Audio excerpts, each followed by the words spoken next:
والدین کی ذمہ داری بھی بڑی ذمہ داری ہے کہ اپنے بچوں کا اور بچیوں کے تربیت کا جوہر اللہ نے آپ کے ہاتھوں عطا فرمایا ہے۔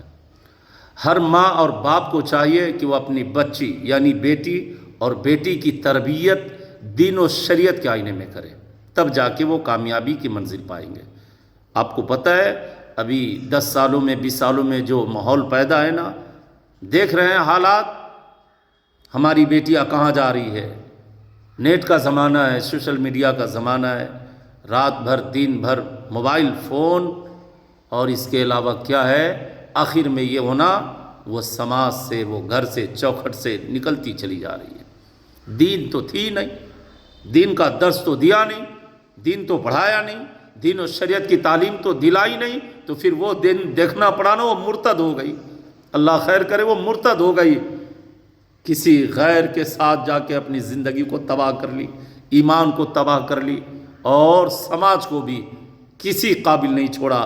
خدا را اپنی بچیوں کو اور اپنے بچوں کی سچی تربیت، اچھی تربیت دین و شریعت کے آئینے میں کریں، تب جا کے آپ کامیاب و کامرا ہو سکتے ہیں۔ ابھی کے جو حالات ہے دیکھ رہے ہیں، پڑھائی کے نام پر، کالج اور اسکول کے نام پر جو کچھ بے حیائی کو پھیلایا جا رہا، عام کیا جا رہا ہے، تو خدا را اپنی بچی کو پردے میں رکھیے۔ سب سے پہلے دین کی تعلیم، شریعت کی تعلیم، محبت رسول اس کے سینے میں اتاریے۔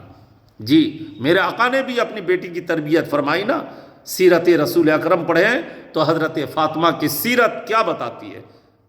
دوپٹے میں 70 پہ بند ہے۔ آج تو آپ کے پاس اتنے دوپٹے ہوتے نا کہ مشکل ہے کہ مہینے میں ایک دوپٹے کا نمبر آ جائے، اتنے تہ با تہ کر کے، اور اتنے کپڑوں میں آپ رہتی ہیں، اتنے زیادہ استعمال میں کہ کپڑے پھٹنے کا نام لے لیتے ہیں۔ دوپٹے میں پیوند کیا لگیں گے، دوپٹے تو پرانے نہیں ہوتے۔ جی اللہ خیر کرے، یہ ساری نعمتیں رب کی ہے، ہمیں رب کا شکر گزار بندہ بننا ہے، مگر اپنی اولادوں کی سچی تربیت کیجیے، اچھی تربیت کیجیے، محبت رسول ڈالیے، قرآن کی تعلیم ان کے سینے میں اتاریے، خوف خدا اس کو بتائیے، نمازی بنائیے۔ جو بندی نمازی ہونا، جو لڑکی نمازی ہونا، جو بندہ نمازی ہونا، وہ کبھی گمراہ اور بددین نہیں ہوگا۔ جی محبت رسول میں نماز پڑھیں، محبت رسول میں اپنی زندگی گزاریں نا، پھر آپ کامیاب و کامرا ہیں، دونوں جہان کی کامیابی آپ کے مقدر میں آ جائے گی۔ اللہ اس وقت جو حالات ہے، ضروری ہے کہ ہمیں دینی تعلیم اصل حاصل کرنے کی ضرورت ہے۔ دینی تعلیم، پھر اصلی تعلیم بھی، ہم انگریزی بھی پڑھیں، ہندی بھی پڑھیں، سائنس بھی پڑھیں، جو کچھ پڑھنا ہے پڑھیں، مگر سب سے پہلے قرآن کی تعلیم اپنے سینے میں اتارنے۔ جی